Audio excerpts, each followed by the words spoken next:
By the immense grace of the self manifest as Ramana, we begin today's satsang with a prayer by Srimati Sapna Ganesh, followed by the chanting of Muktakatrayam by Sri Nandakumarji.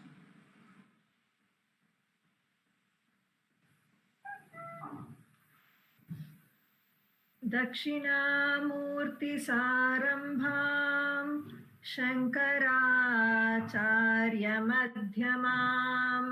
रमणाचार्यपर्यन्तां वन्दे गुरुपरम्परां वन्दे गुरुपरम्परां वन्दे गुरुपरम्पराम् शुक्लाम्बरधरं विष्णुं शशिवर्णं चतुर्भुजं प्रसन्नवदनं ध्यायेत् सर्वविघ्नोपशान्तये आङ्गिकं भुवनं यस्य वाचिकं सर्ववाङ्मयम् आहार्यं चन्द्रतारादि तं नमः सात्विकं शिवम् ॐ नमो भगवते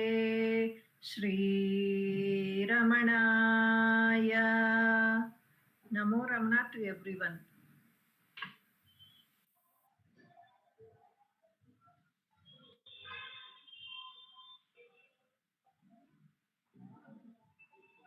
एकं अक्षरं हृदि निरन्तरं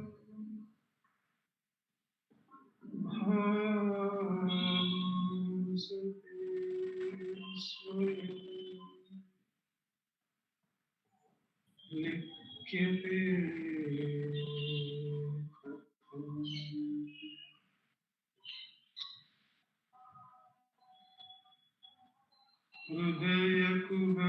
हृदयकुहरमध्ये केवलं ब्रह्ममात्रम् अहं इति साक्षात् आत्मरूपेण भाति हृदि विषमनसा स्वं चिन्वता मच्छता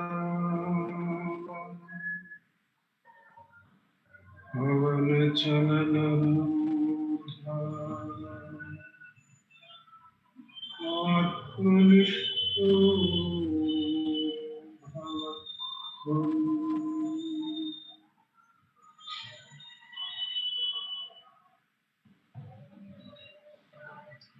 देहं मन्मयम् जडात्मकम्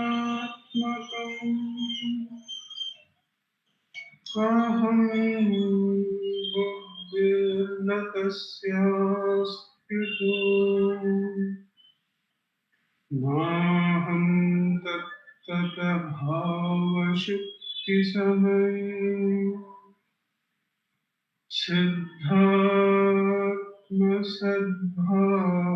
सिद्धात्मसद्भावतः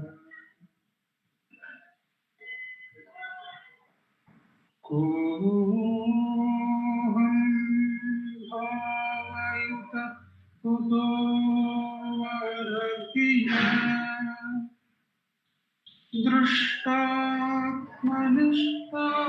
दृष्टात्मनिष्ठात्मना सोऽहं स्फूर्तितया अरुणाचलशिवः पूर्णो विभाति स्वयं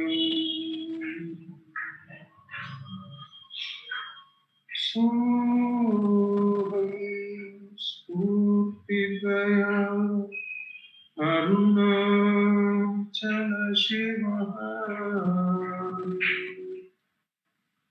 पूर्णं विभाति स्वयं। नमो रमण।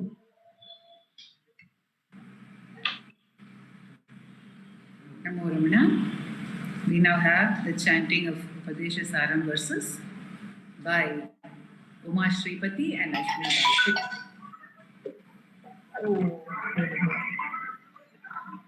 नमो रमण इदमहं पद विद्यमन्वहम् अहमिलीनके प्रलय सत्तया विग्रहेन्द्रिया प्राणवीतमा नाहमेकस तज्जडं यसत् सत्त्वभासिका चित्त्ववेतरा सत्तया हि चेत् चित्तया ह्यहम् ईशजीवयोर्वेशजीविदा तत्स्वभावतो वस्तु केवलम् वेषः न स्वात्मदर्शनम् ईशदर्शनम् स्वात्मरूपत आत्मसंस्थितिः स्वात्मदर्शनम् आत्मनिर्द्वयादात्मनिष्ठता ज्ञानवर्जिता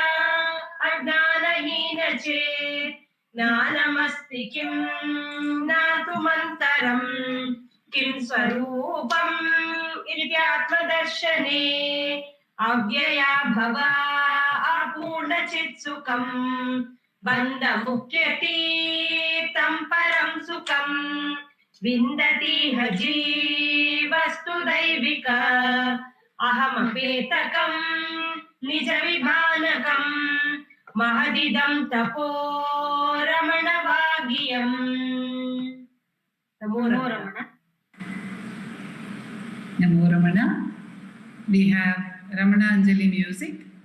The first offering will be by Srimati Radha, accompanied by Vallabh, and the second one by Srimati Pratibha Sundaresh.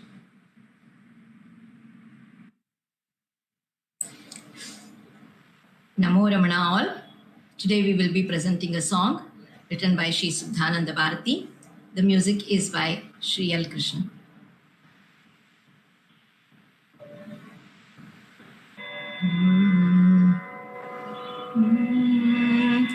Ramana Nama Padi Tendra Kunja Ramana Nama Padi Tendra Kunja தேனருவி சோலை வள தென்றல் கொஞ்ச தேனருவி சோலை வள தென்றல் கொஞ்ச ரமண நாம பாடி தென்றல் கொஞ்ச ரமண நாம பாடி தென்றல் கொஞ்ச தேனருவி சோலை வள தென்றல் கொஞ்ச தேனருவி சோலை வள தென்றல் கொஞ்ச செந்தமிழின் இசை கொஞ்ச திருக்கள் கொஞ்ச செந்தமிழின் இசை கொஞ்ச திருக்கள் கொஞ்ச வானமுதச் சுவை வந்து வாழ்வீர் கொஞ்ச வானமுதச் சுவை வந்து வாழ்வே கொஞ்ச வானமுதச் சுவை வந்து வாழ்வே கொஞ்ச ரமண நாம பாடி தென்ற கொஞ்ச தேனருவி சோலை வள தென்றல் கொஞ்ச மனமெல்லாம் சுத்தான்ம வளமை கொஞ்ச மனமெல்லாம் சுத்தான்ம வளமை கொஞ்ச ஞான ஒளி சித்தத்தை நயந்து கொஞ்ச ஞான ஒளி சித்தத்தை நயந்து கொஞ்ச ஞான ஒளி சித்தத்தை நயந்து கொஞ்ச ரமண நாம பாடி தென்ற கொஞ்ச தேனருவி சோலை வள தென் தென்றல் கொஞ்ச ரமண நாம பாடி தென்றல் கொஞ்ச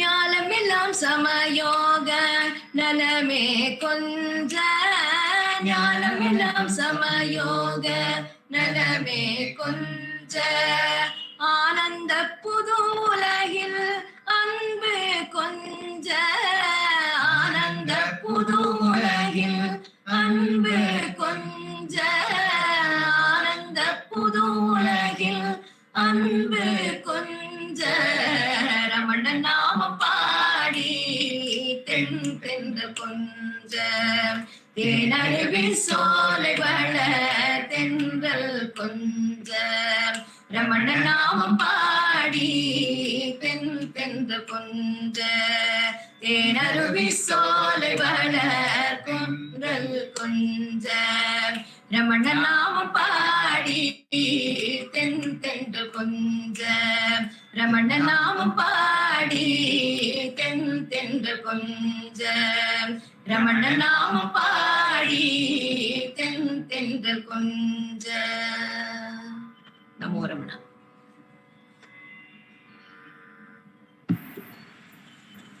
Om Namo Bhagavate Sri Ramanaya. This is a Hindi translation of Sri Vasishtha Ganapati Muni's composition by Dr. Sharda Netrajan, and the music is set by Sri H.K. Narayan.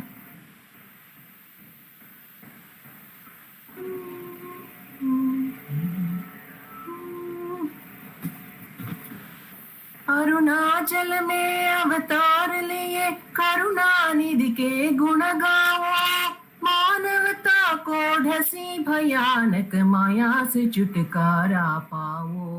Arunachal में अवतार लिए करुणा निधि के गुण गाओ, मानवता को ढसी भयानक माया से छुटकारा पाओ। अरुणाचल में अवतार लिए करुणा निधि के गुण गाओ, नदी का शीतल निर्मल धार में तेरा ही पावन मन है, तेरा ही पावन मन है। कोयलिया का कोमल सुर में तेरा ही अमृत धुन है, तेरा ही अमृत धुन है। किले आम के वाटिकाएं तेरी करुणा के दर्पण है, तेरी करुणा के दर्पण है। आत्मरूपी श्री रमण की महिमा, आत्मरूपी श्री रमण की महिमा गाता धरा का कण कण है, गाता जन जन जीवन है, अति पावन ये गुण गायन है। अरुणाचल में अवतार लिए करुणा निधि के गुण गाओ, मानवता को ढसी भयानक माया से छुटकारा पाओ। अरुणाचल में अवतार लिए करुणा निधि के गुण गाओ, योग जीवन के उच्च शिखर पर खड़े खड़े मुस्काते हो, खड़े खड़े मुस्काते हो। त्याग किए ममता की भावना चराचरों में व्यापक हो, चराचरों में व्यापक हो। अहंकार की सीमा पार के बैरागी कहलाते हो, बैरागी कहलाते हो। तोड़ दो बंधन ज्ञान कटार ले, तोड़ दो बंधन ज्ञान कटार ले। दीन को अमृत में कर दो, अमृत नस नस में भर दो, अमृत नस नस में भर दो, अमृत नस नस में भर दो, अमृत नस नस में भर दो। नमो रमण. Namo Ramana. The next offering of Ramananjali Sangeeta is by Revati Shankar.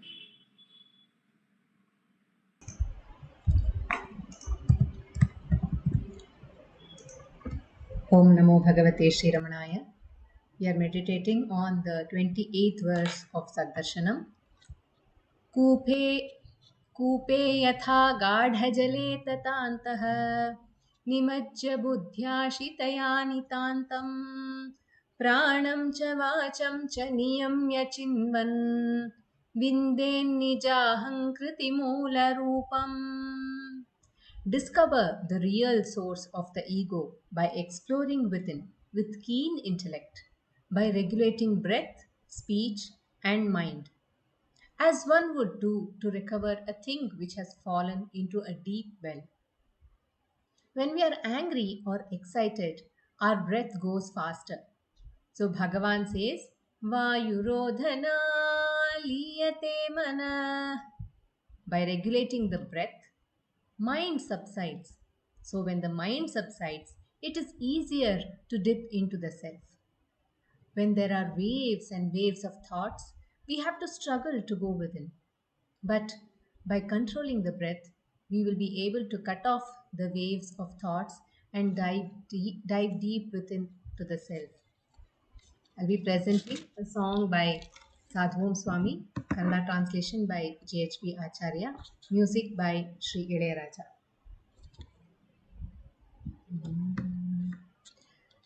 ನಾನೆಂಬ ಸತ್ಯ ನೀನೇ ರಮಣ, ನಾನೆಂಬ ಸತ್ಯ ನೀನೇ ರಮಣ, ನಾನೆಂಬ ಸತ್ಯ ನೀನೇ ರಮಣ, ನಾನೆಂಬ ಸತ್ಯ ನೀನೇ ರಮಣ, ಜ್ಞಾನವ ಪಡೆಯ ಮನಸ್ಸು ಹೋದರೆ ಸುಜ್ಞಾನವ ಪಡೆಯಲು, ಮನಸ್ಸು ಹೋದರೆ ನಾನೆಂಬ ಸತ್ಯ ರಮಣ, ನಾನಾರೆಂಬುದು ಹುಡುಕುವ ಮುನ್ನೆ ನನ್ನಲ್ಲಿ ನೀ ತುಂಬಿದೆ ಜ್ಞಾನೇಶ್ವರ, ನಾನಾರೆಂಬುದು ತಿಳಿಯುವ ಮುನ್ನೆ ನನ್ನಲ್ಲಿ ನೀ ತುಂಬಿದೆ ಜ್ಞಾನೇಶ್ವರ, ನಾನೆಂಬ ಸತ್ಯ ನೀನೇ ರಮಣ, ಜ್ಞಾನವ ಪಡೆಯಲು ಮನಸ್ಸು ಹೋದರೆ ಸುಜ್ಞಾನವ ಪಡೆಯಲು, ಮನಸ್ಸು ಹೋದರೆ ನಾನೆಂಬ ಸತ್ಯ ರಮಣ.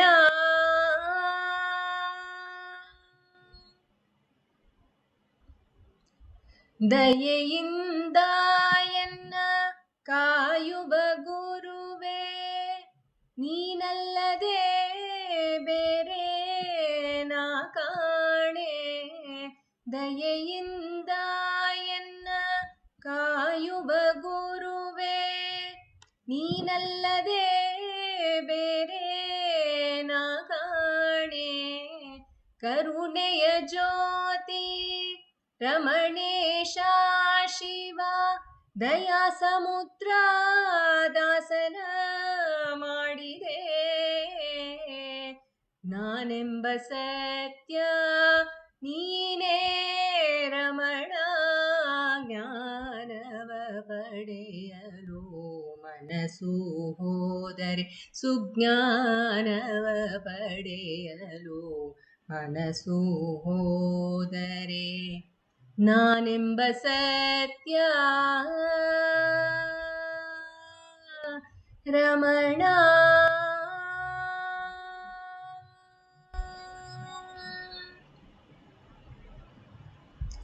ಮನಸ್ಸಿಲ್ಲದ ಸದ್ಗತಿ ಪಡೆಯಲು ನನಗೆ ಸಾಧ್ಯವೇ ಅದು ಆಗದು, ಮನಸ್ಸಿಲ್ಲದ ಸದ್ಗತಿ ಪಡೆಯಲು ನನಗೆ ಸಾಧ್ಯವೇ ಅದು ಆಗದು, ಬೇಡುವ ರಮಣ ನಿನ್ನದೆಯೇ ಇದ್ದರೆ ಶ್ರಮವಿಲ್ಲದೆ ಸದ್ಗತಿ ಸಾಧಿಸುವೆ, ಬೇಡುವೆ ರಮಣ ನಿನ್ನ ದಯೆಯಿದ್ದರೆ ಶ್ರಮವಿಲ್ಲದೆ ಸದ್ಗತಿ ಸಾಧಿಸುವೆ ನಾನೆಂಬ ಸತ್ಯ ನೀನೇ ರಮಣ ಜ್ಞಾನವ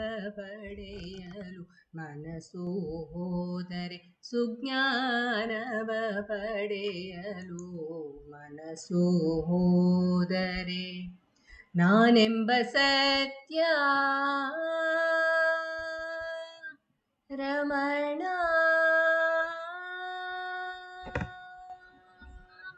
ನಮೋ Ramana. Namo Ramana.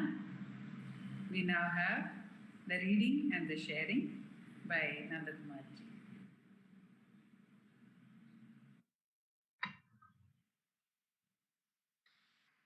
Namo Ramana. In this the book reading segment of our satsang, we continue to read from Fresh Discoveries, Western Seekers on Sri Ramana Maharshi, a compilation by our founder president Sri A.R. Natarajanji. We have been going through the account of Monica Bose on her mother primarily. Her mother's name is Suzanne. The account is about Suzanne, but then it expands into the account of Monica Bose and her grandmother also. That is Suzanne's mother, Jean. In the first reading, first 2 weeks back, it was primarily about the journey of Suzanne, who is a doctor, an MD, with post-MD qualifications also. Her journey to Ramanashramam and her taking residence, and primarily the beautiful account all through has been multifaceted, to say the least. It is the journey of 3 ladies, at least so far, but the account is about cultural variety and cultural pointers to spirituality, architectural pointers to spirituality, then the women's emancipation, the feeling of great indignity or indignation that she feels, Suzanne feels when she is asked to leave at 6:30 from the ashram, and she runs up the hill and stays in a cave, and there her fight on behalf of the entire women community is blessed by Arunachala in the form of a darshan, where she has a vision of Arunachala as a hill of fire, and she goes inside that hill, which is filled with siddhas who are unaffected by that fire, and so is she. And that vision cools her down, and she resumes her journey in Bhagavan. And the second week, we could see the account of Monica Bose herself, that is the daughter of Suzanne, and her grandmother having to leave London, England, in grave circumstances of the Second World War, and they escape bombs, severe destruction. In matter of days or hours, they board the ship and come down to India, and how Monica Bose has to be placed in the hostel in Bangalore, and the grandmother feels despondent that she is not going to have any role, and how Bhagavan helps her out by saying, go back to your religion, go back to the roots of your religion and find your worth, your goal in that, and give meaning to your life. Taking care of your granddaughter is not the goal of your life. Go back to your religion, Bhagavan says. And from there, we moved on to the account of Monica Bose on her holidays in Tirunelveli, and how her house is located in the big street, very near to the temple, and how the prasannata of the gods, the darshan of the gods would be celebrated inside the temple with symbols and other things. That's the time when they manifest, and that's where we stop the account. We go on from there. The huge temple complex, covering about 10 hectares, was only one street away from us. Of its 3 enclosures, the innermost contained the small original 10th century temple, which was now the Holy of Holies. The temple complex had grown over the centuries, and the outermost enclosure, which had the highest gopurams or gate towers, had been added in the 16th and 17th centuries. Of these, it was the north-facing gopura which faced our house. Unlike the other gopuras, it did not carry the multitude of otherworldly beings that usually figure on those pyramidal edifices representing Mount Meru, the mythical mountain that rises from earth to heaven. Instead, this northern gopura displayed orderly rows of empty niches and miniature pavilions, heaven's empty mansions, so to speak. I do not know, says the author, I do not know whether the construction had been halted due to war or the failing finances of kings, but the empty spaces seemed to state that even when there are no visible forms, the principles of order and organization that underlie the order and make their appearance possible are always present in the cosmos. I'll read that again. From architecture, she moves on to something spiritual about the whole of Pralaya, and even in Pralaya, how the seeds of the entire reconstruction, recreation is already present. I do not know whether the construction had been halted due to war or the failing finances of kings, but the empty spaces seem to state that even when there are no visible forms, the principles of order and organization that underlie them and make their appearance, the appearance of forms possible, are always present in the cosmos. A Dravidian Gopura rises tier upon tier, like the different stages of spiritual practice. The gods and goddesses they carry, each tier carries, representing the powers and qualities attained at each stage of practice. Above the last tier, there is the Vimana, a curious tubular structure carved to resemble the bamboo roof of the antique predecessor of the temple, the shed of initiation where man met God.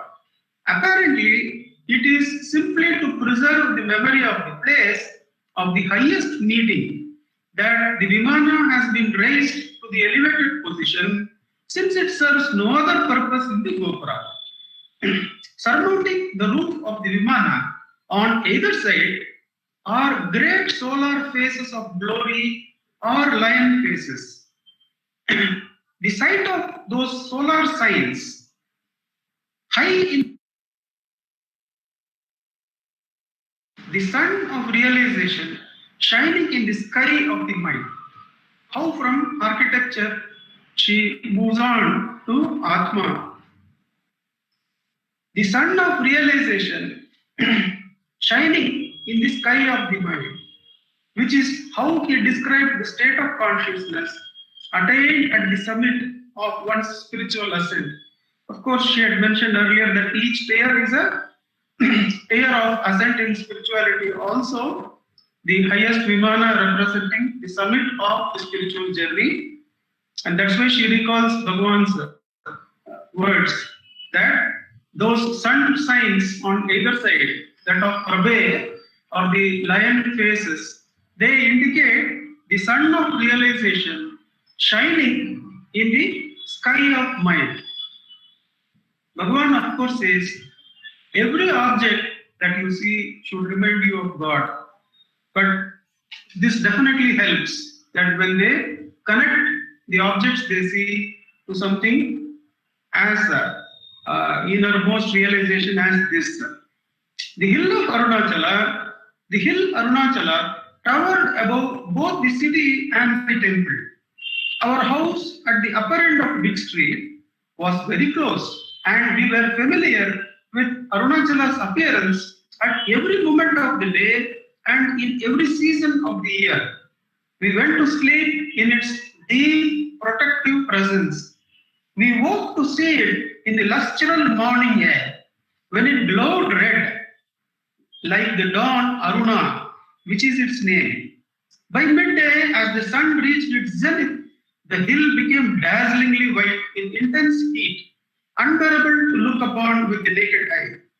During the rains, its sides flowed with copious streams like grace.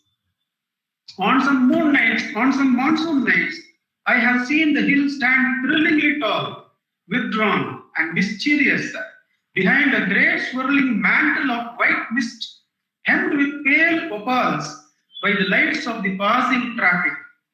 The hill was at its most dramatic on the last night of the 10-day Kartikeya celebrations, which fell at the conjunction of the Pleiades with the full moon, between mid-November and mid-December.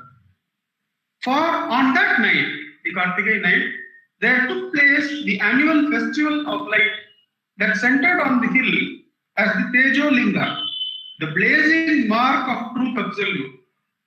At sunset, priests climbed up the mountain path bearing sacred fire taken from each of the temple shrines for lighting the hilltop flame. The long file of priestly fire bearers, followed by torch-bearing worshippers, made a coiling garland of fire for the hill. You can imagine a coiling garland of fire for the hill in that evening.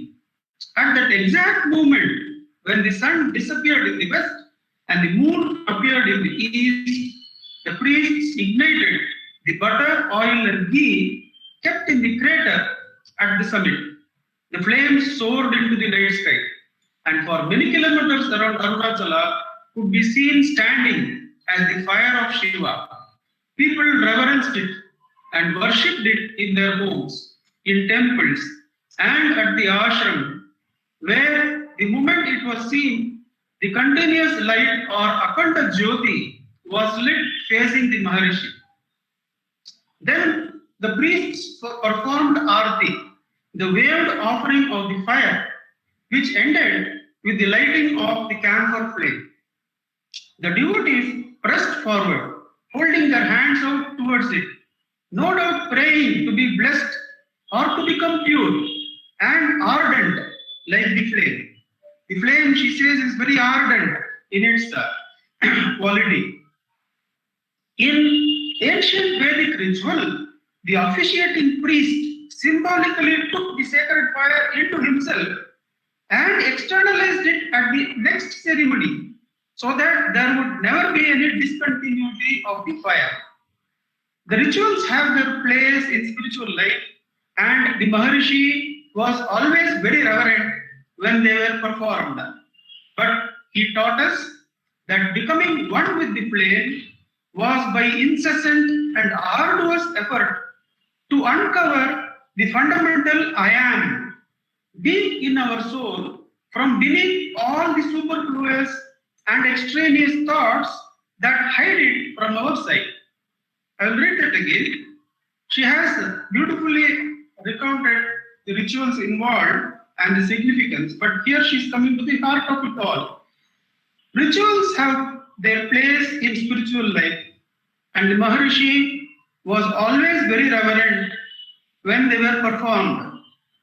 But he taught us that becoming one with the flame was by incessant and arduous effort to uncover the fundamental I am deep in our soul from beneath all the superfluous and extraneous thoughts that hide it from our sight. On one festival of light, he remarked, "It is the self shining through which is the real continuous light." All these are symbols, but what is the real continuous light? What is the real continuous existence? It is the self shining through which is the real continuous light. During worship, he would sit mostly in silence, beautiful to see in his self-knowledge. The look with which we were all familiar is spoken in a verse of Chandogya Upanishad. It says, and the light that shines beyond, and that light that shines beyond which there is none higher, that light is the same as the light in the heart of man. Beautiful to see and of great renown is he who knows this, who knows this. Chandogya Upanishad says, and the light that shines beyond which there is none higher, that light is the same as the light in the heart of man. Beautiful to see and of great renown is he who knows this, who knows this. The most important part of the day for us was naturally the time we spent with the Maharishi at the ashram. That was sometimes in the morning, but more often in the late afternoon because of Suzanne's work. Suzanne, of course, is a mother who is a doctor practicing in Tirunelveli. We like to go there about 5 o'clock, so as to be on the Maharishi's path. When he came down the hill, after the 20-minute break that preceded the recitation of Vedas. Before Veda Parayana, there was a 20-minute break in which Bhagavan would go up the hill, and what she's saying is, many devotees would wait when he comes down the hill to have this darshan. Those who lined his path were able to enjoy an intimate moment with him, often rewarded for their waiting with a look, a smile, or a few words. It was while she was there that he asked an American visitor, Mrs. Pauline Noy, do you have more peace now? She replied with a thankful yes. She had arrived in Tirunelveli some days earlier in anguish and mental torment. But since her first meeting with the Maharishi had started to feel calmer, so that the previous night she had been able to sleep well for the first time in weeks. On her return to America, she would write about her experience in an article commenting, the inner peace which is his is radiating to all of us. The inner peace which is his is radiating to all of us. Quite often, the Maharishi would stop in the little ashram garden to spend a few minutes with the animals there. He would feed and talk to the white peacocks which somebody had donated to the ashram, or would watch the squirrels and bandicoots at play. He had a great fondness and respect for animals, feelings which they fully reciprocated. One of the early devotees wrote that he treated animals as if they were fellow ascetics, different only in having to work out their karma in animal bodies. I can relate an amusing anecdote about Lakshmi, the ashram cow. One evening, when we had arrived at the ashram late and the Maharishi and the devotees had already taken their place in the hall, Jean, her grandmother, who was walking briskly ahead of Suzanne and myself, felt herself being firmly pushed out of the way from behind. She turned around indignantly to find herself face to face with Lakshmi, who was also in a hurry to reach Maharishi. Her shed was quite a distance away, but frequently she would come all the way to see him. She would go up the steps to the hall, tread carefully on the kadapa tiles worn smooth and slippery by the feet of the devotees, come up to the couch where the Maharishi was sitting and lower her head to receive his caress or place her head at his feet. Then she would turn and with dignity, like an elderly devotee, make her way out. In the hall, I would observe what was going on. Many sat with their eyes closed in meditation. But I did not meditate since I did not know how. Mostly, I would just concentrate my thoughts on making my mind a fit vessel for the Maharishi's power and grace. I never felt left out. I knew that the Maharishi was there for me too, at my level. Not everybody who meditated knew how to do it properly. One devotee was afflicted with a nervous tic on the left side of his face while meditating. Another bent over backwards more and more as he went into a trance. The Maharishi would advise them and help them to correct their faults. Nor, as I learned, did meditation always give the right results. Once, a devotee returned from his village, excited by the news that a man there, who had been practicing for years, had acquired supernatural powers, and found that now he had only to raise his arm to project a beam of light. The Maharishi commented, what a waste of time his years of meditation had been, if that was all he had been achieved.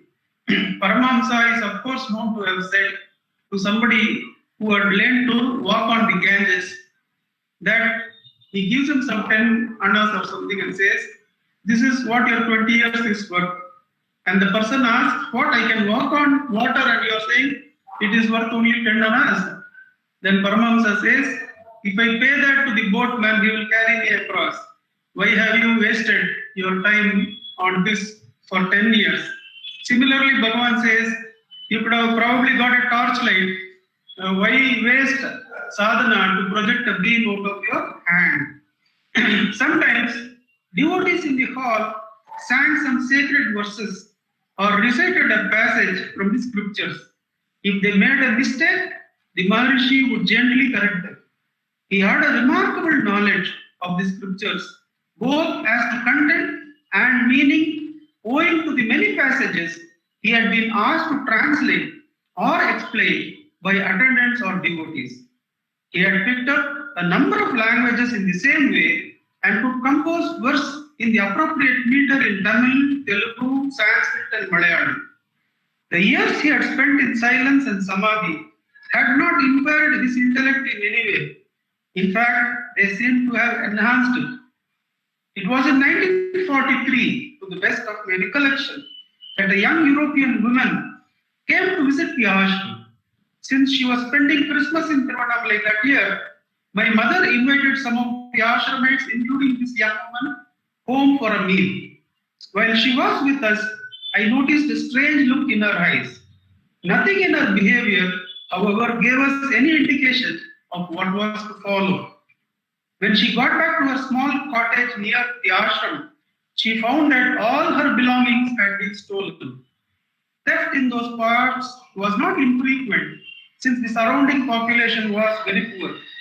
The shock she got when she found other things had gone seriously disturbed the balance of her mind.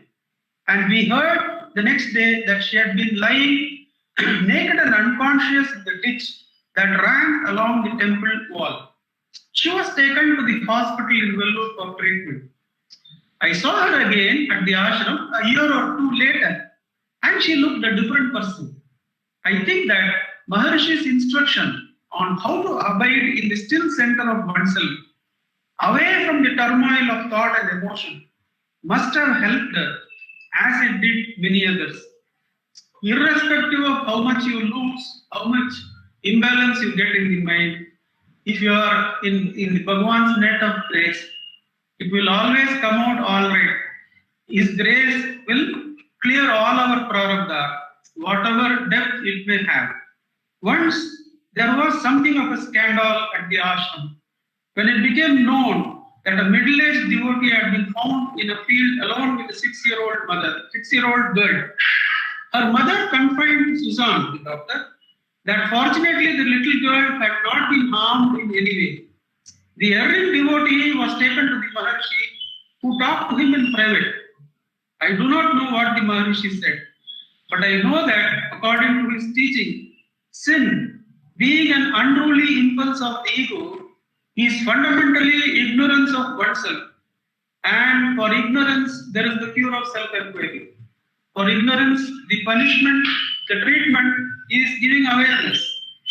As the Maharishi says in Bhuvavai, however sinful a person may be, if he would stop wailing inconsolably, alas, I am a sinner, how am I going to attain liberation? I am casting away even the thought that he is a sinner. If he would zealously carry on meditation on the self, he would most assuredly get reformed, which undoubtedly is what happened in the case of this devotee, for he eventually became a valued member of the ashram community. It doesn't matter what the past has been. It doesn't matter where we find ourselves now. What we have to do is just let go of that and ask, for whom is this thought? Who am I? I remember an ascetic who used to come and visit the Maharshi occasionally. He would prostrate full length before the Maharshi with great ardor. And the Maharshi would sometimes glance with some tenderness at him. But once, when the ascetic rose from his salutation, I saw something new, like a flash of joyful understanding pass between them. I did not know what it meant, but I have since come to believe that it was the renunciate's recognition of the unlimited freedom enjoyed by the Maharishi and the Maharishi's acknowledgement of it. There he was, a virtual prisoner of the couch, on which he stayed in public view all day, and sometimes on festivals, part of the night also, a prisoner of his extended family, by then numbering thousands worldwide, who asked him for salvation, guidance, peace, help, comfort, strength, grace, and so on. A prisoner too of the ashram's management rules and control, which for reasons of safety controlled everything that went on, even which visitors were allowed to come to him. Even which visitors were allowed to come to him was controlled. Yet he was free, gloriously free, because as he once affirmed, he lived in the ultimate truth, which was all that he had and all that he wanted. There he was, a virtual prisoner of the couch, yet he was free, gloriously free, because as he himself once affirmed, he lived in the ultimate truth, which was all that he had. He had nothing else other than the ultimate truth, and it was all that he wanted. Om Namo Bhagavate Shri Ramana.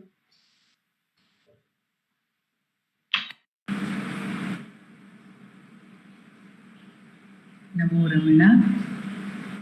We now have the self-inquiry session guided by Dilip Simha.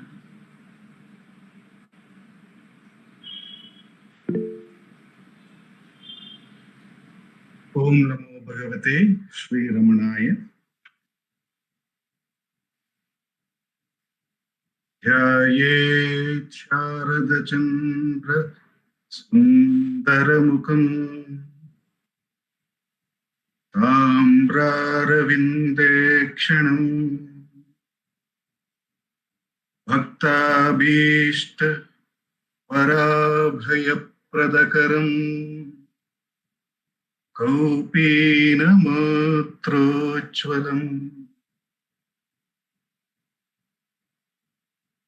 Svatmanandarasanubhuti vivasham Sarvanavatyankakam Srimantam Sri Ramaneshwaram Guruvaram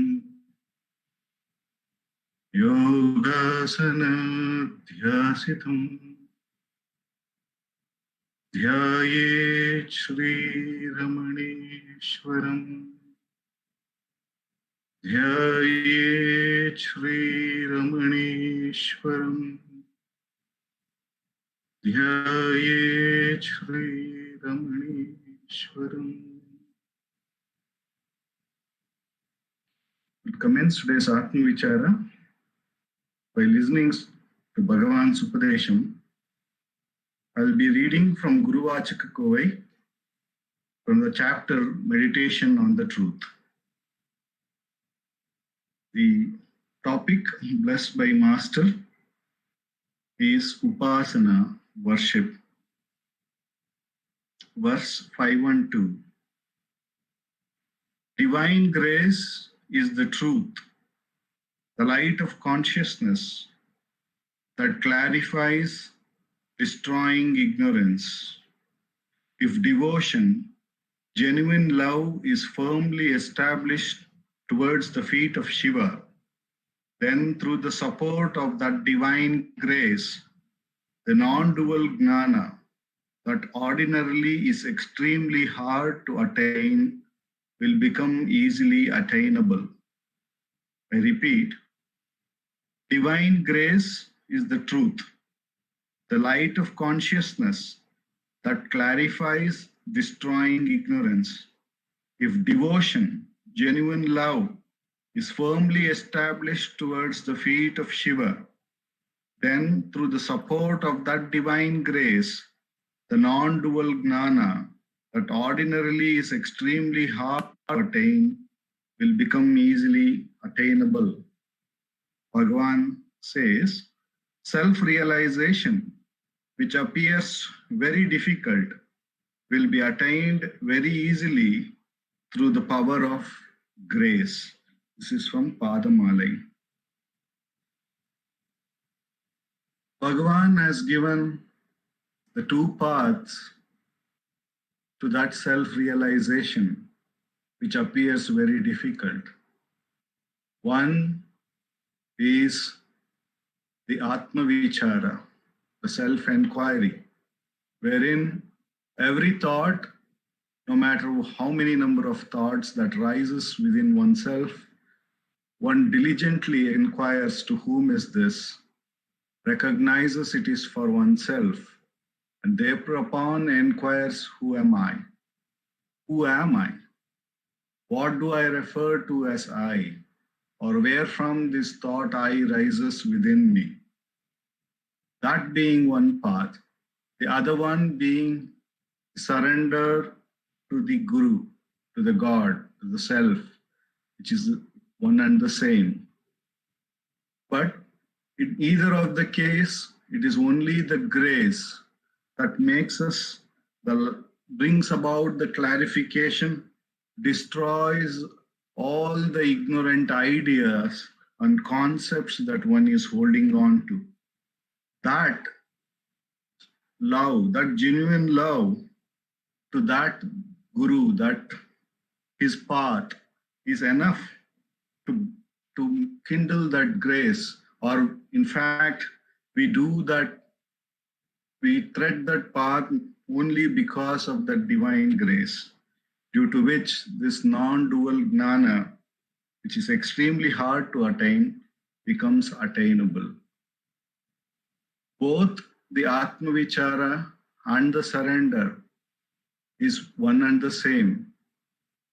It is one's own surrender of all the ignorant ideas to that divine grace which alone is.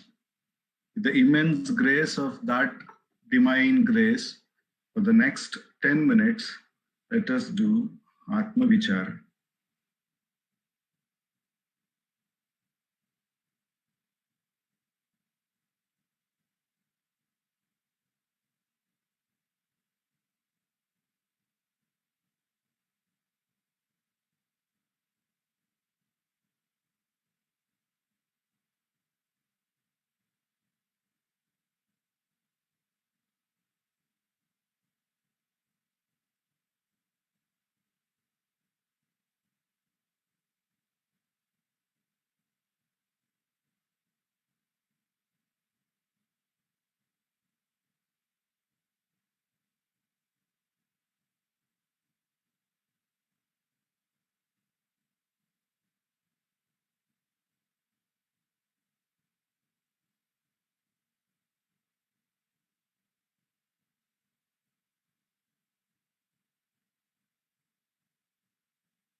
whom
Bhagavate Shri Ramanaya.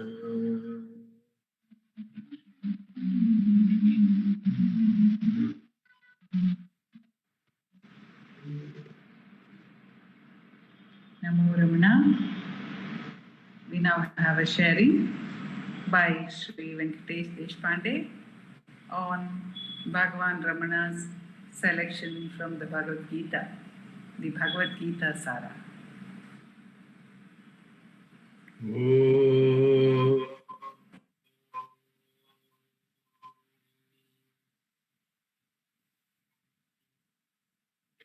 Vasudeva Satam Devam Kanchanuramardhanam Devaki Paramanandam Krishnam Vande Jagadgurum. Oh. Shantakaram Bhujagashayanam Padmanabham Suresham Vishwadharam Gaganasadrisham Meghavarnam Shubhangam Lakshmikantam Kamalanayanam Yogiradhyanagamyam Vande Vishnum Bhavabhayaharam Sarvalokaikanaatham. Oh.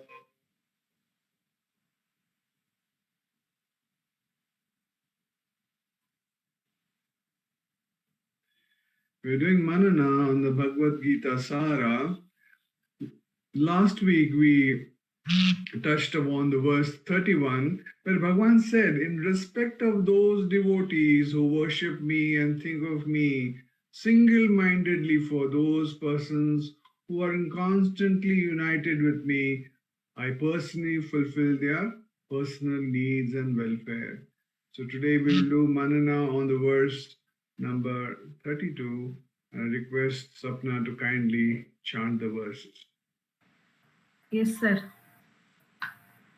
अथ श्रीमद्भगवद्गीता सारः तेषां ज्ञानि नित्ययुक्तः एकभक्तिर्विशिष्यते प्रियो हि ज्ञानिनोत्यर्थम् अहं स च मम प्रियः तेषां ज्ञानि नित्ययुक्तः एकभक्तिर्विशिष्यते प्रियो हि ज्ञानिनोत्यर्थम् अहं स च मम प्रियः. Thank you, sir. Thank you, Sapna. Out of the four categories of devotees, bhaktas, the man of knowledge, jnani, who's ever united with me and has an exclusive single-pointed devotion towards me, the Supreme Lord, is highly distinguished. I, the Supreme Lord, am extremely dear to the jnani, and he is also extremely dear to me. The Lord has categorized his bhaktas, devotees, into four categories. The afflicted, the tired of the miseries of the world. Number two, the person with a mind of inquiry, a scientist, who wants to know the ultimate truth. Third is the seeker after worldly possessions, wealth, promotion, etc. And lastly, a man of knowledge. There are four types of, one is who's really tired of the miseries of the world, somebody else whose mind of inquiry, like who's like a scientist. Thirdly, a person with worldly possessions who's got a lot of wealth, promotion. And then finally, a man of knowledge. Then a question may arise as to who among them can be considered as the most beloved of the Lord. So far as the jnani is concerned, as he remains as the Supreme Self Paramatma, naturally he is at the top. So, important thing, if you're a teacher and you have a lot of students, the student who makes the maximum effort is actually most liked by the teacher. That student is most liked by the teacher. There is no jnana as it is commonly understood. The ordinary ideas of jnana and ajnana are only relative and false. They are not real and therefore not abiding. The true state is the non-dual self. It is eternal and abides whether one is aware or not. This is in the talk number 499. In other words, Jnani's name is included in the category of bhaktas to make the common ignorant people understand. Otherwise, Jnani is himself the absolute self or supreme being, and it is not correct to categorize him as a bhakta. Being the absolute self, the question of his being dear to the self also does not arise. The language of this verse is a language of ignorance to enable a layman to understand. So what is being beautifully said is here is this verse is because we are ignorant. That's why this verse is there. But for a person who is a jnani, who is in the self, he is actually the supreme being. So a wise devotee has gone through a lot of ups and downs in life like anyone else. But he has taken the time to accurately analyze his situation. He has come to the conclusion that no matter what he gains, a new job, a new house, investments, and so on, he's still left with a sense of incompleteness. Unlike the other three types of devotees that seek something finite, he wants to go beyond finite things. In other words, he is seeking infinitude. Having come to this conclusion, his search has culminated in Ishvara. He intuitively knows that it is Ishvara that is going to give him final infinitude.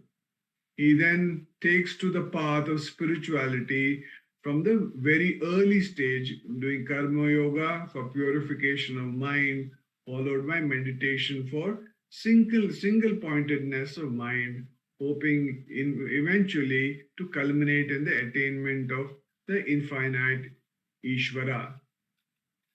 So, free from all contaminations of material desires, the distressed, the inquisitive, the penniless, and the seeker after supreme knowledge can all become pure devotees. But out of them, he who is in the knowledge of the absolute self and free from all material desires becomes a real pure devotee of the Lord. And of the four orders, the devotee who is in full knowledge and it is at the same time engaged in devotional service is, the Lord says, the best. So if you want to impress the Lord, this is what really you need to do. But out of them, he who is knowledgeable of the absolute truth and free from all material desires becomes a really pure devotee of the Lord. And of the four orders, the devotee who is in full knowledge and is at the same time engaged in devotional service is the Lord says, the best. By searching after knowledge, one realizes that his self is different from his material body, and when further advanced, he comes to the knowledge of impersonal Brahman and Paramatma. So this is the inward journey where you realize that you are not this material body, and further on we come to the knowledge of impersonal Brahman and Paramatma. When one is fully purified, he realizes that his constitutional position is to be the eternal servant of God. But in the preparatory stage, the man who is in full knowledge of the Supreme Lord and is at the same time executing devotional service is very dear to the Lord. So we must understand that what God loves the most. These are the things that God loves the most. He who is situated in pure knowledge of the transcendence of the Supreme Personality of God is so protected in devotional service that material contaminations cannot touch him. So it's like I remember Swami Shantanand Puri gave me one example that if you chant Mahamrityunjaya mantra 11 times, it's like a kavacha. For at least 4 to 6 hours is like a kavacha on you. Nothing wrong can happen. So similarly, here is being said, he who is situated in pure knowledge of the transcendence of the Supreme Personality of God is so protected in devotional service that material contaminations cannot touch him. So he really is so much within. See, God, what God does, he pushes you from outside inward, inside, and then he pulls you from inside. He's continuously doing that. He's saying, don't look at all these material things. It's not going to give you any joy. And he's pushing us inwards, and from inside he's pulling us. But still we keep going out. We say, oh, this. So Bhagavan says that if you keep on doing this, then this bahirmukha, this outwardness will stop once and for all. So you'll stop going outside and you will continuously be in the self. Because where is the self? The self is within.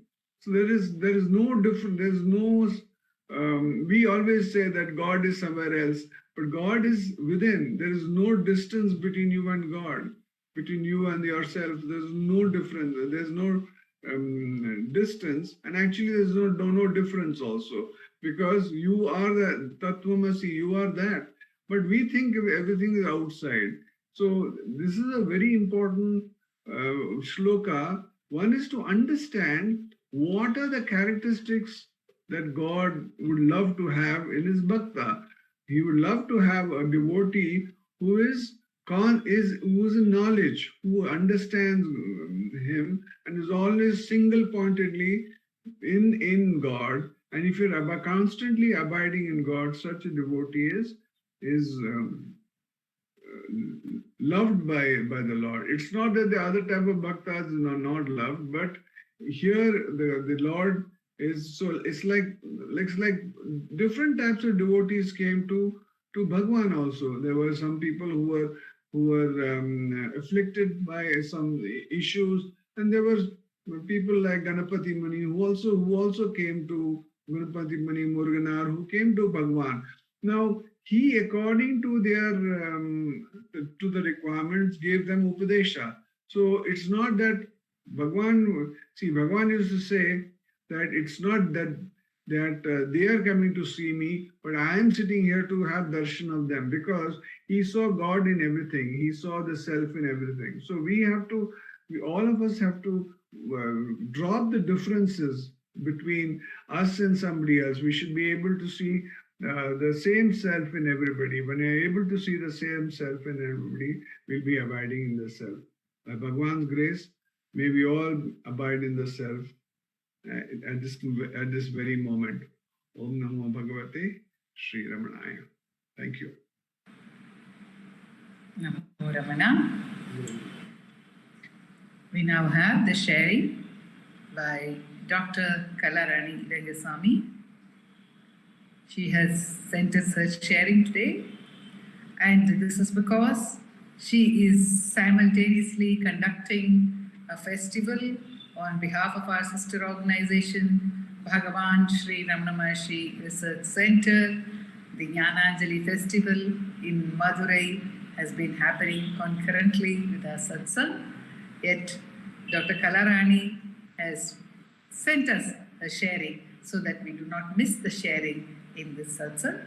I request Revati to present Dr. Kalarani's sharing.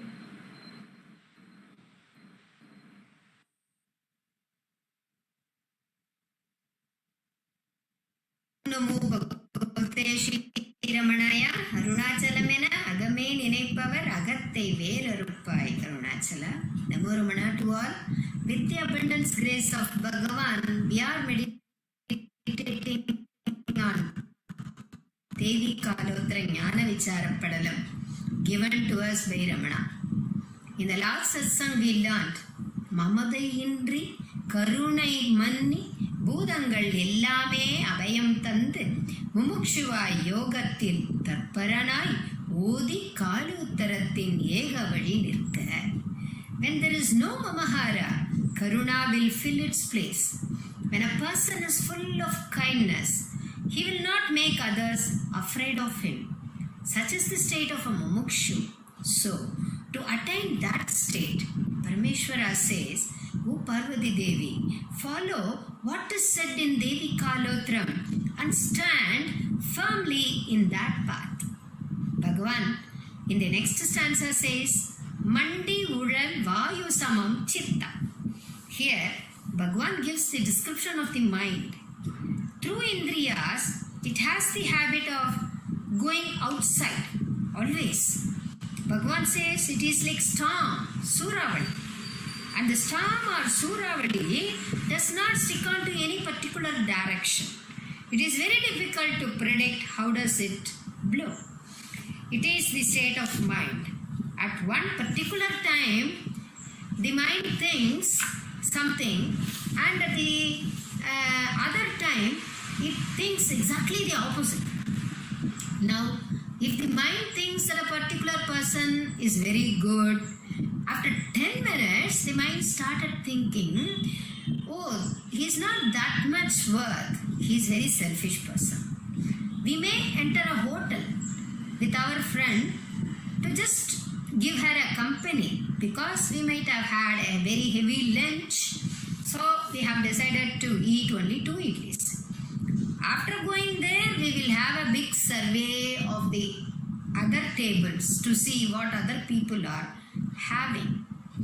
Mostly in Madurai, people won't order after seeing the menu card.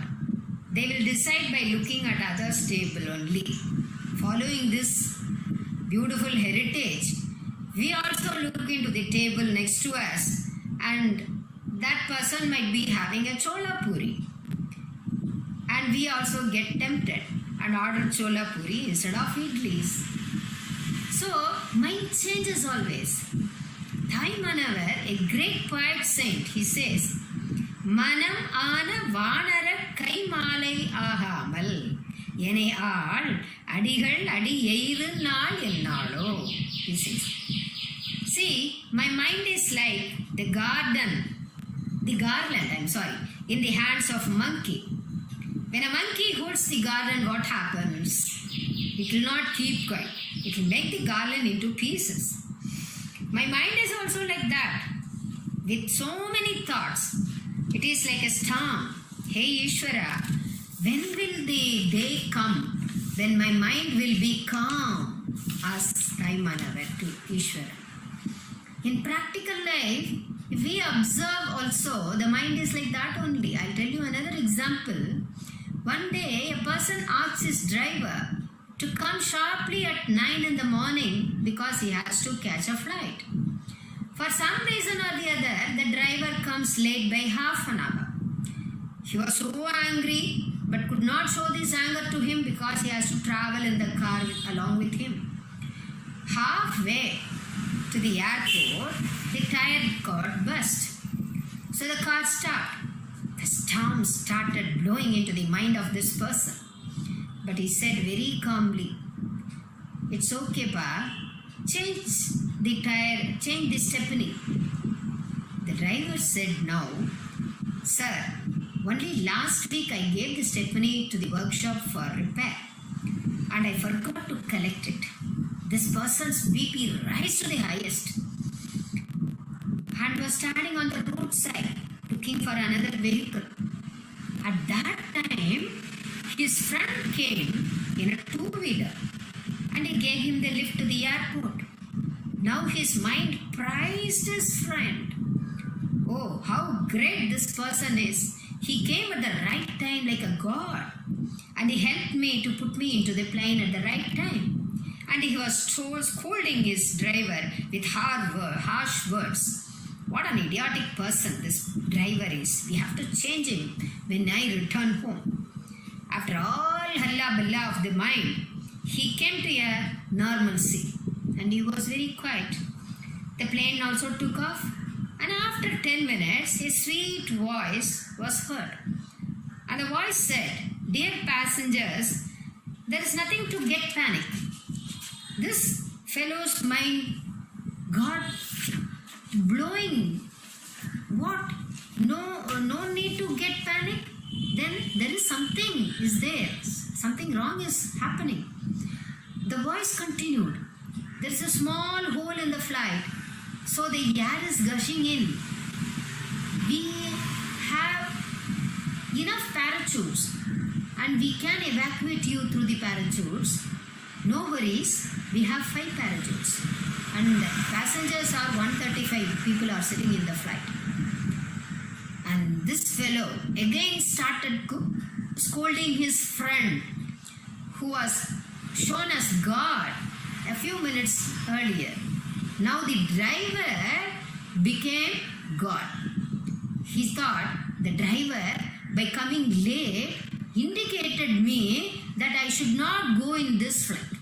Only my stupid friend, that fellow, dropped me at the airport at the right time and put me into this flight, which is going to get crashed in few minutes. See, in 2 hours time, the friend become God, driver becomes stupid. And again the friend becomes stupid and the driver become God. Such is the state of our mind. Mandi Vural Vayu Samam Chitta. It is like a strong storm, Suravali. It is it possible to control this windstorm of mind? Is it possible to make the mind calm? If controlled, how will we be? If controlled, how will we be? We will see in the next satsang. Om Namo Bhagavate Shri Ramanaya.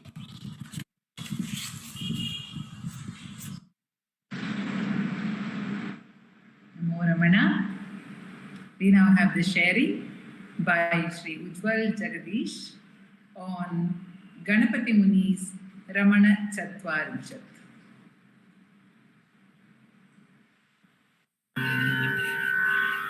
Namo Ramana. We are meditating on the Ganapati Muni's Ramana Chatvarimshat, compiled in that format by Bhagavan Sri Ramana Maharshi himself. We are on the verse 9 of Ramana Chatvarimshat, which is set to Raga Neelambari. Ramanena sanatamidam bhuvanam, Ramanena sanatamidam bhuvanam, Ramanena sanatamidam bhuvanam, Ramanena sanatamidam bhuvanam, Bhagavat padamanya jana sulabam swagudairadhigatya param jayata mamatarahitena hitena sata nihitena gana prabhuna hridaye mamatarahitena hitena sata nihitena gana prabhuna hridaye Ramananinda patiya padedihudi bhuvana, Ramananinda patiya padedihudi bhuvana,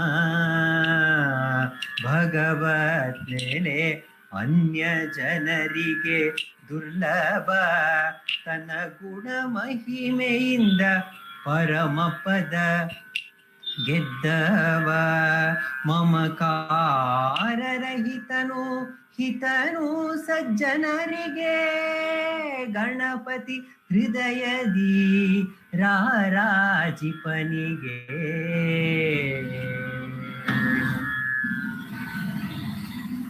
Ganapati Muni is singing the glory of Ramana, that Ramana has won this state of being Bhagavan, Bhagavat Nele. He has attained, which is very, very difficult for others, a normal human being to attain. That state he has attained with his own virtue. And what is that virtue which Ramana had, that he could attain that supreme state? Ramana says it is not a secret, and it makes this secret of being God revealed to everyone. He says, Isha Jivayor Vesha Dibida Satsvabhavato Vastu Kevalam. That Vibho, the Ishvara and Jiva, I and the Ishvara are the same in essence. But what is the thing which makes us difference is this Vesha and our the intellect, and this Vesha that the false notion that we are this body, that image is the one which separates us from the divinity. If one is ready to drop this false notion, then one will realize that he is also that very divine being, that Bhagavat Nele one can attain by this virtue of dropping the false identity, thinking that we are this body and the mind complex.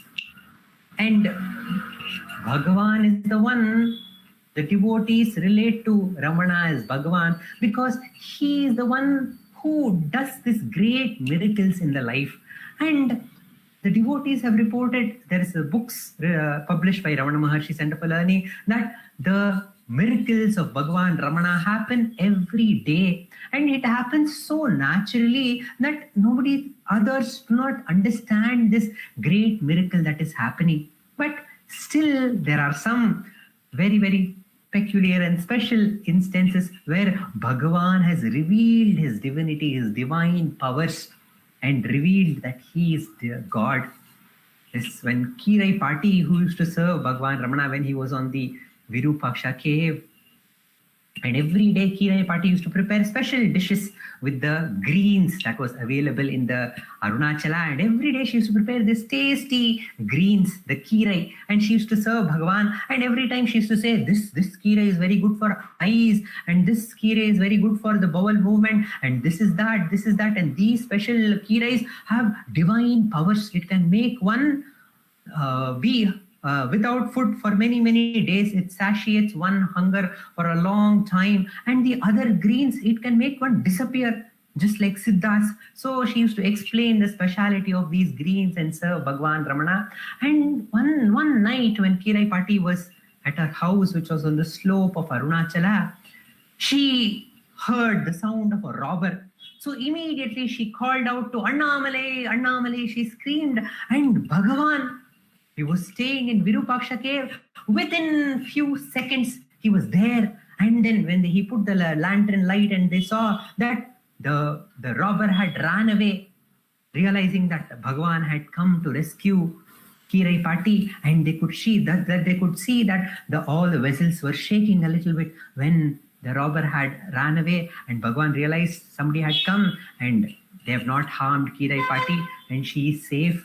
And Kirai Pati understood this glory of Ramana, who is Annamale himself, who had come to rescue miraculously from the clutches of the robbers. And there is one more beautiful instance of Bhagavan revealing his divinity. There was this shepherd group, a group of shepherds who used to graze their sheep on the slopes of Arunachala.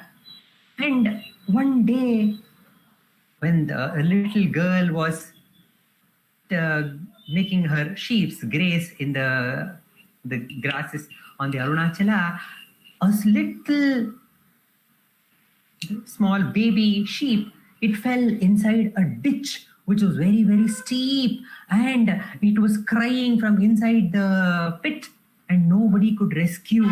And all her friends told, oh, it has fallen down in this deep pit.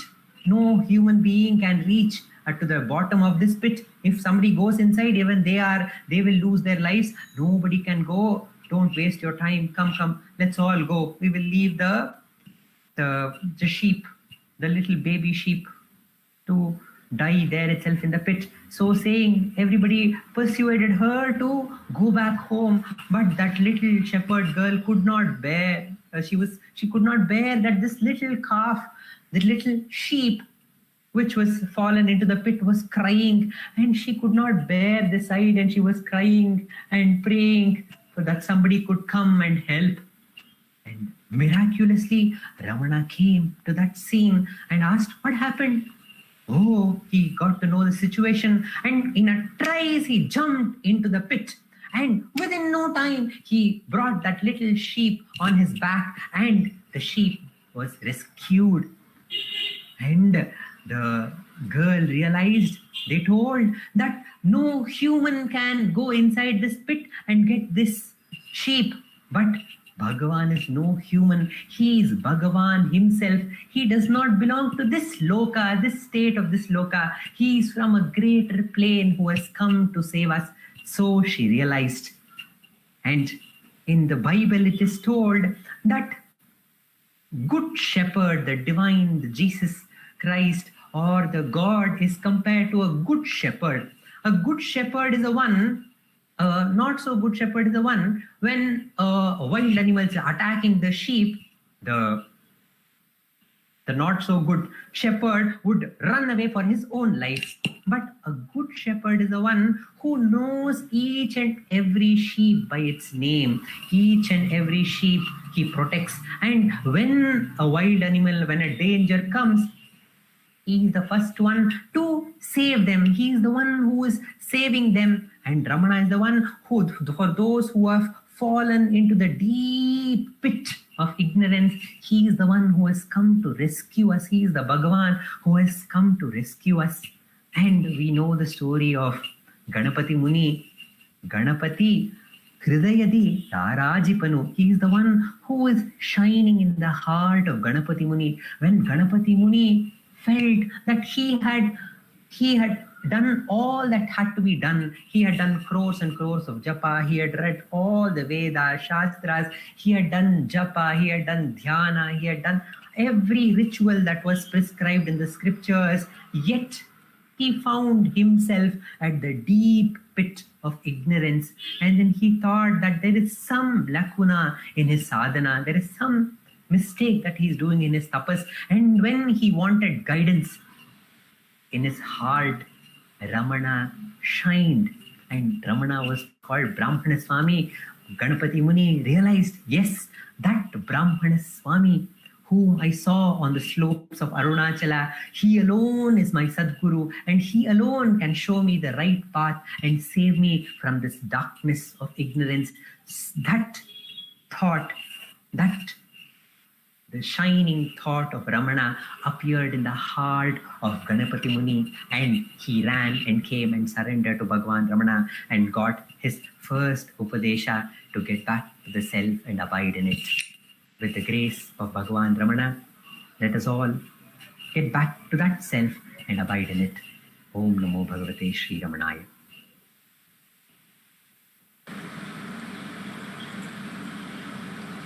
Namo Ramana.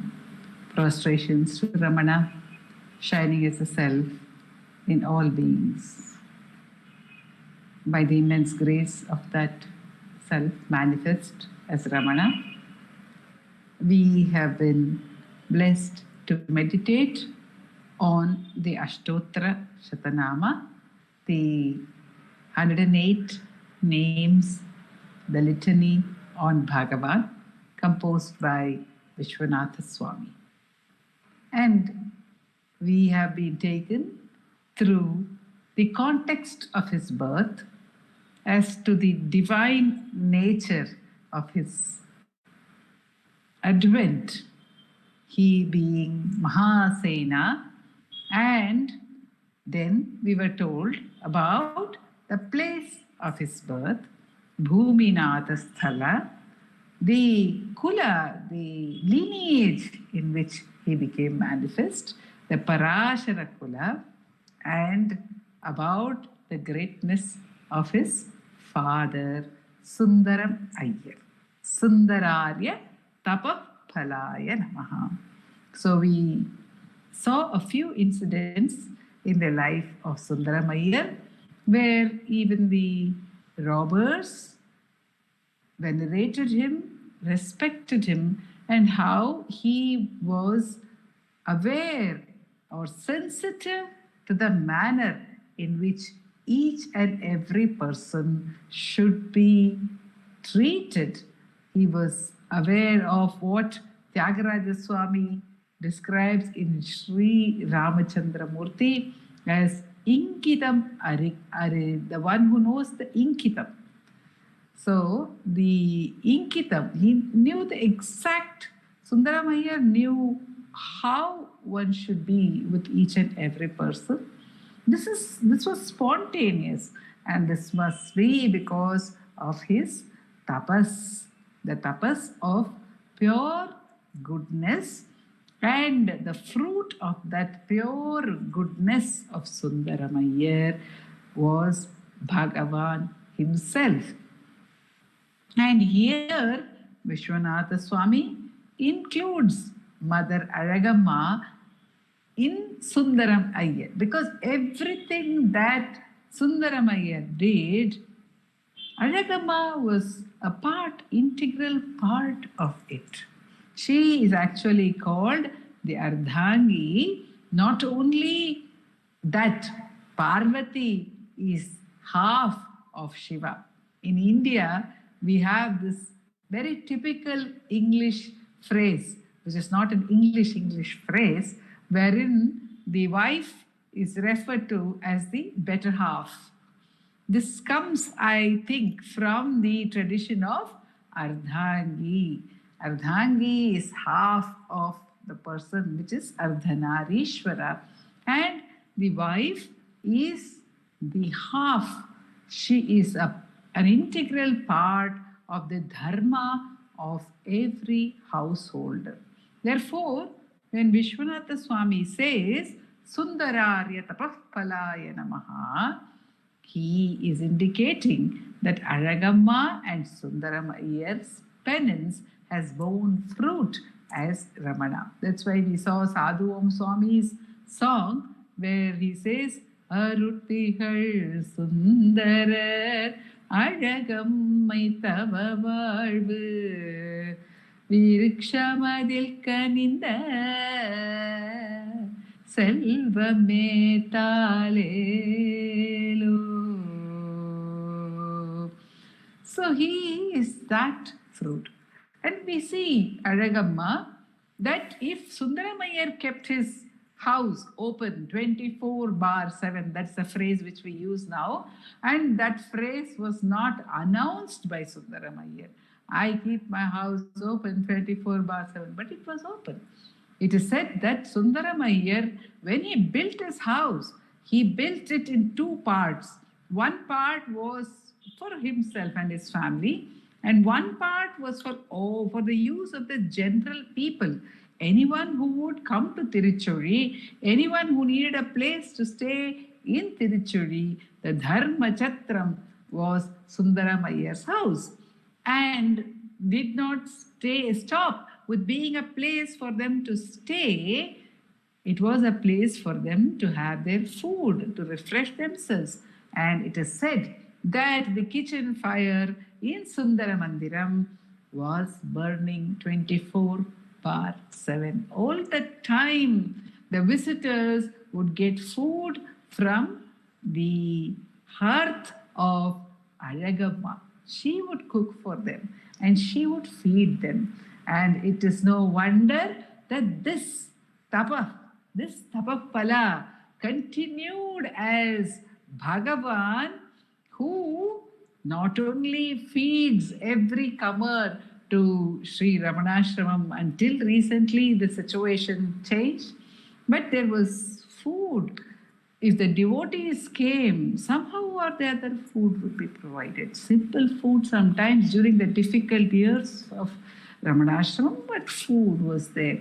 When Bhagavan was on the hill, whatever food he got, he would share it equally with all the devotees. And after Alagamma went and started staying with Bhagavan, especially at Skandashrama, she started cooking for all the devotees of over there. So there was food, and of course, Bhagavan gives us the real food that sustains us, the food of Atma Jnana.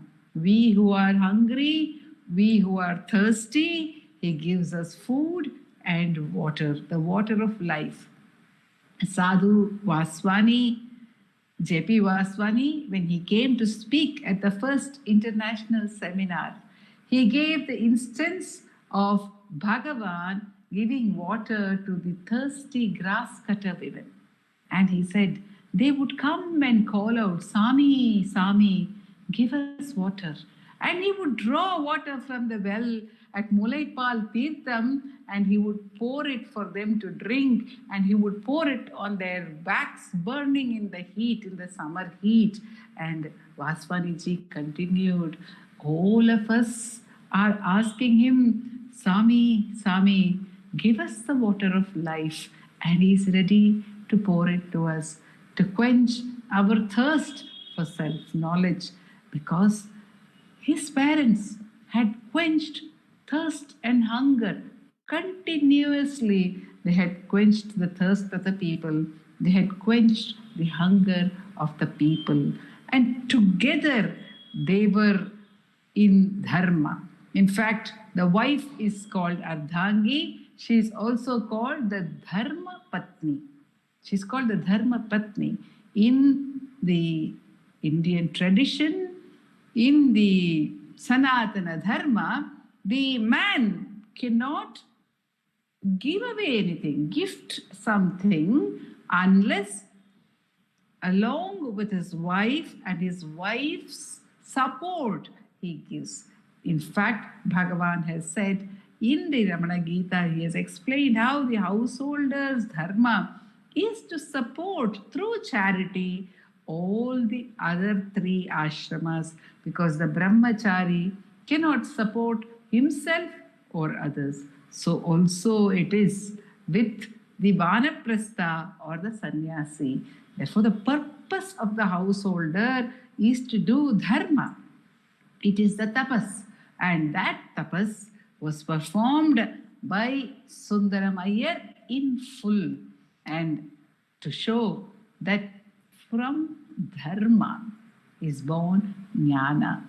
Professor Swaminathan would often say that if there is adharma, then jnana cannot be born over there. And a person who is given to adharma cannot get into jnana except through surrender or through inquiry, as we heard in the reading today as well, and as we have seen in several other incidents with reference to Bhagavan, that all sin is washed away in that supreme dharma of self-abidance. And Bhagavan himself has described Sundaram Iyer as a gentle person, as a kind person, and as a person who was righteous. And he was respected by one and all. And he had great love for Bhagavan, whom he recognized in a way was very unique. Though Sundaram Iyer might not have expressed this, but he had a couple of insights into Bhagavan's great glory. And that is how Sundaram Iyer led his life along with Alagamma. And in this tapas, the tapas of natural goodness, natural and sustained goodness, because it was natural. As Bhagavan says in Upadesha Saram, Ajyadharaya, like that, the dhara, the sustained love of Sundaram Iyer, the spontaneous kindness of Sundaram Iyer towards one and all, which alone made him venerated by one and all, and his absolute humility, total unself-consciousness about his greatness, about his goodness, because it was natural and spontaneous.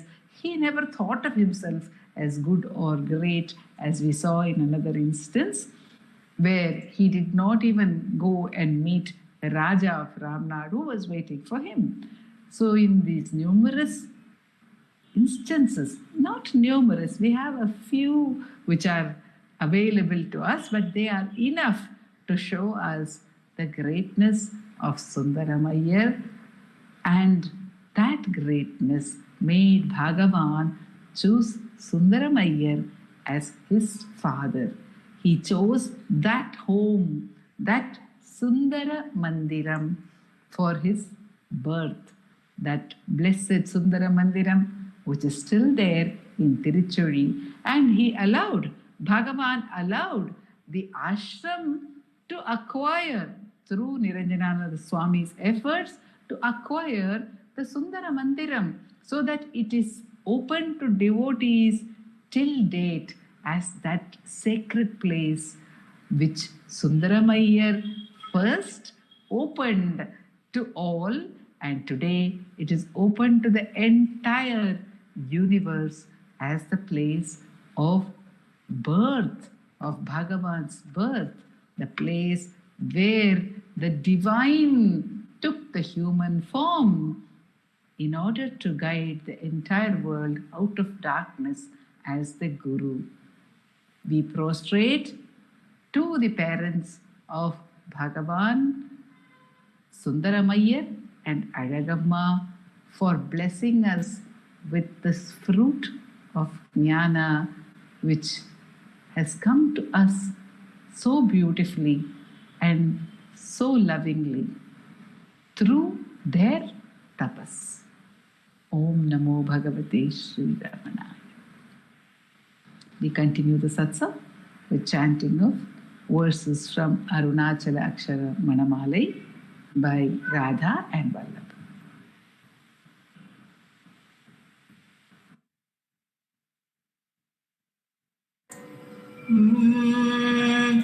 Arunachala Shiva, Arunachala Shiva, Arunachala Shiva, Arunachala, Arunachala Shiva, Arunachala Shiva, Arunachala Shiva, Arunachala.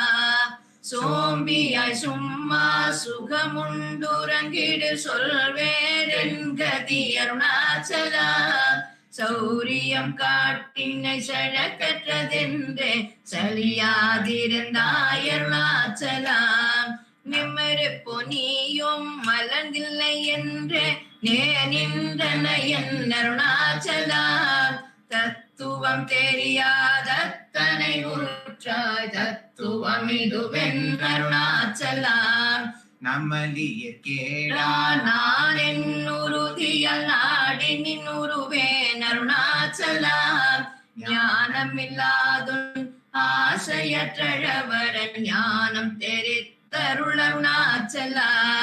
நிமிருப்போ நீயும் மலர்ந்தில்லை என்றே நேர் நின்றனையன் அருணாச்சலா. தத்துவம் தெரியாதத்தனை ஊற்றாய் தத்துவம் இதுவென் அருணாச்சலா. தானே தானே தத்துவம் இதனை தானே காட்டுவாய் அருணாச்சலா. திரும்பி அகந்தனை தினமாக கண் தெரியும் என்றென்னையன் அருணாச்சலா. தீரமில்லகத்தில் தேடி உந்தனையாம் திரும்ப உற்றேன் அருள் அருணாச்சலா. துப்பறிவில்லாய் பிறப்பெண் பயன் ஒப்பிடவாயே அருணாச்சலா. தூய்மன மொழிய தோயும் உன்மெய்யகம் தோயவே அருளென் அருணாச்சலா. தெய்வம் என்றுன்னை சாரவே என்னை சேர ஒழித்தாய் அருணாச்சலா. அருணாச்சல சிவ அருணாச்சல சிவ அருணாச்சல சிவ அருணாச்சலா. அருணாச்சல சிவ அருணாச்சல சிவ அருணாச்சல சிவ அருணாச்சலா. அருணாச்சல சிவ அருணாச்சல சிவ அருணாச்சல சிவ அருணாச்சலா. अरुणाचल शिव अरुणाचल शिव अरुणाचल शिव अरुणाचल अरुणाचल शिव अरुणाचल शिव अरुणाचल शिव अरुणाचल अरुणाचल शिव अरुणाचल अरुणाचल शिव अरुणाचल अरुणाचलं வாழி அன்பர்களும் வாழி அக்ஷரமண மாலை வாழி.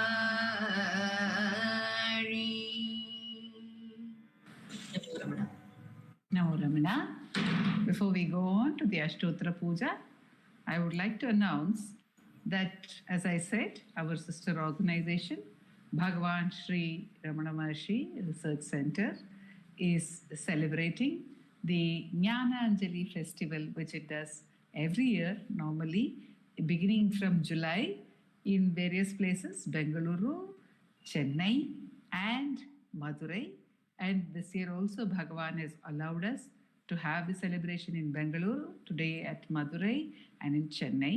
But this year, we also have an online festival because Bhagavan has given us this new avenue of celebration. And the research center, Bhagavan Sri Ramana Maharshi Research Center, will be collaborating with Ramana Maharshi Center for Learning and having the online festival in Ramana Maharshi Center for Learning's web channel, YouTube channel, and we will be bringing it to you from tomorrow for 4 days, the online festival of Jnana Anjali. Tomorrow is also the Paurnami celebration, and we welcome you all to that. In a couple of minutes, we will have the Ashtotra Puja to Bhagavan, and the puja will be performed by Ujjwal Jagadish today here at the Ramana Maharshi Meditation Hall, and it will be chanted by Vaibhavji and Prarthana and Uma and Ashwini, and we will conclude with the Arati sung by Revati Shankar.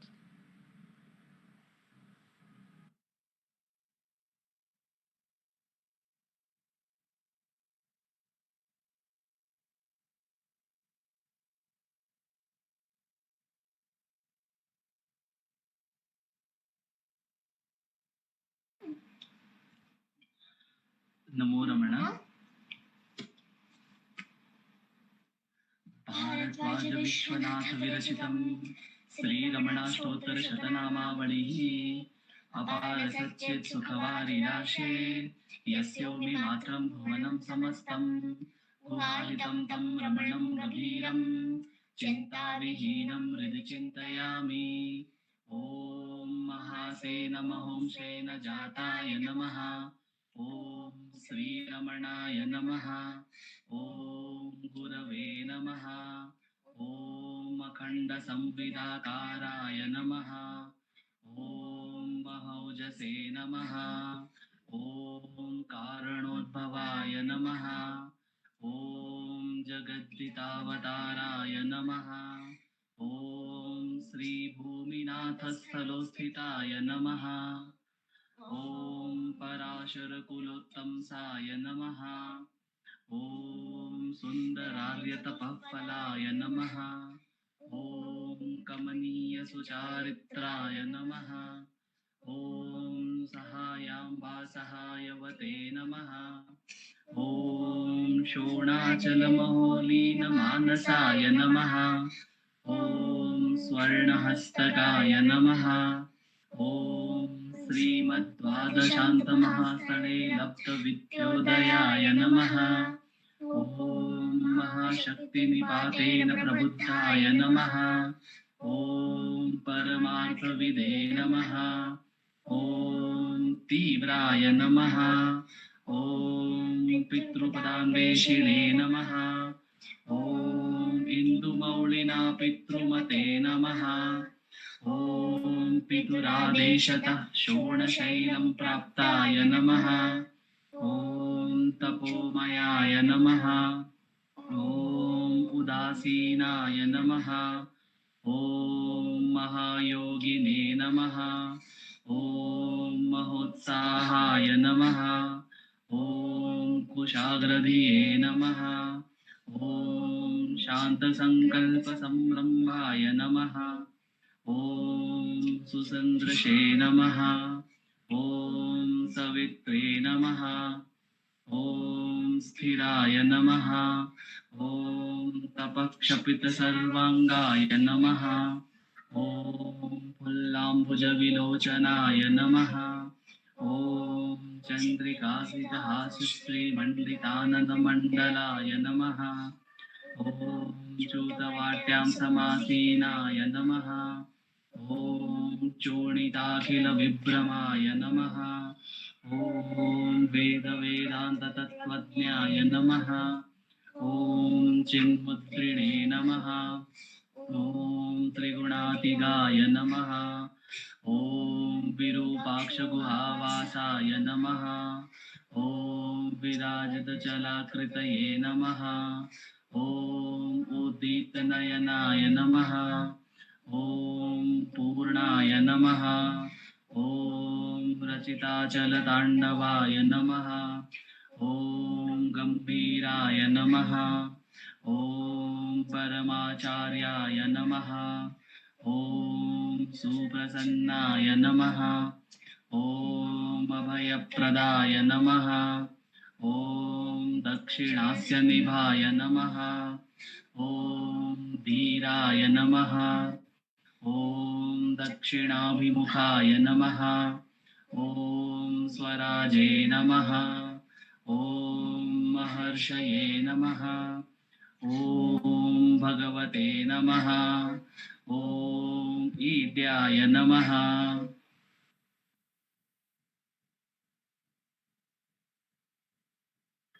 ॐ ईड्याय नमः। ॐ भूमविद्याविशारदाय नमः। ॐ विमलाय नमः। ॐ दीर्घदर्शिने नमः। ॐ आप्ताय नमः। ॐ ऋजुमार्गप्रदर्शकाय नमः। ॐ समदृशे नमः। ॐ सत्यदृशे नमः। ॐ सत्याय नमः। ॐ प्रशान्ताय नमः। ॐ अमितविक्रमाय नमः। ॐ सुकुमाराय नमः। ॐ सदानन्दाय नमः। ॐ मृदुभाषिणे नमः। ॐ दयार्णवाय नमः। ॐ श्री शोणाचलरुद्भूतस्कन्दाश्रमनिकेतनाय नमः। ॐ सद्दर्शनोपदेष्ट्रे नमः। ॐ सद्भक्तवृन्दपरिवृताय नमः। ॐ गणेशमुनिभृङ्गेन सेविताङ्घ्रिसरोरुहाय नमः। ॐ गीतोपदेशसारादिग्रन्थसञ्चिन्न संशयाय नमः। ॐ वर्णाश्रममतातीताय नमः। ॐ रसज्ञाय नमः। ॐ सौम्याय नमः। ॐ आत्मवते नमः। ॐ सर्वावलिमतस्थानाम् आराध्याय नमः। ॐ सर्वसद्गुणिने नमः। ॐ आत्मारामाय नमः। ॐ महाभागाय नमः। ॐ मातृमुक्तिविदायकाय नमः। ॐ विनताय नमः। ॐ विनुताय नमः। ॐ विप्राय नमः। ॐ मुनीन्द्राय नमः। ॐ पावकोज्ज्वलाय नमः। ॐ दर्शनादकसंहारिणे नमः। ॐ मौनेन स्वात्मबोधकाय नमः। ॐ मृच्छान्तिकरसान्निध्याय नमः। ॐ स्मरणाद्बन्धमोचकाय नमः। ॐ अन्तस्तिमिरचण्डांशवे नमः। ॐ संसारार्णवतारकाय नमः। ॐ षोडाद्रीशस्तुतिद्रष्टे नमः। ॐ हार्द्रविद्याप्रकाशकाय नमः। ॐ अविच्युतनिजप्रज्ञाय नमः। ॐ नैसर्गिकमहातपसे नमः। ॐ कमण्डलुधराय नमः। ॐ शुभ्रकौपीनवसनाय नमः। ॐ गुहाय नमः। ॐ दण्डपाणये नमः ॐ कृपापूर्णाय नमः ॐ भवरोगविषग्वराय नमः ॐ स्कन्दाय नमः ॐ देवतमाय नमः ॐ अमर्त्याय नमः ॐ सेनान्ये नमः ॐ पुरुषोत्तमाय नमः। ॐ श्रीरमण भगवते नमः। श्रीरमणाष्टोत्तरशतनामपूजां समर्पयामि। यस्थाणोररुणाचलस्य पदयोः स्मृत्या जनिं प्राप्यत दिव्यानुग्रहसुप्रवाहविवशस्तादात्म्यभावं गतः कृन्निष्ठस्वगभीरनित्यतपसा लोकान् पुनास्येकराट् तस्मै श्रीरमणाय ते नम इदं लोकोत्तरज्योतिषे।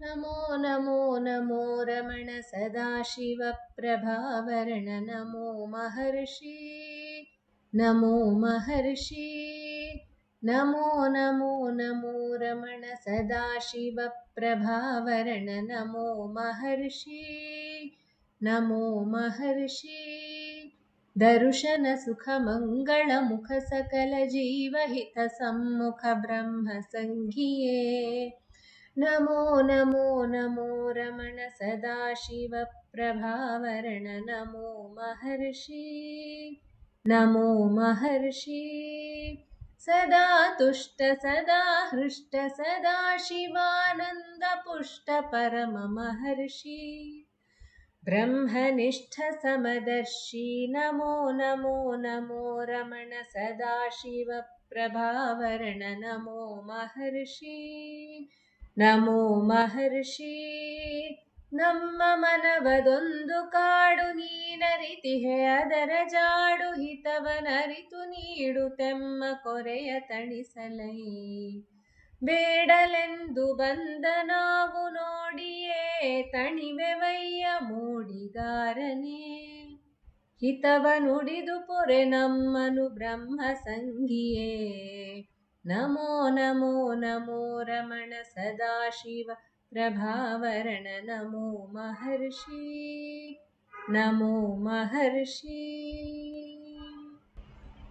बोलो भगवान श्री रमण महर्षि की जय।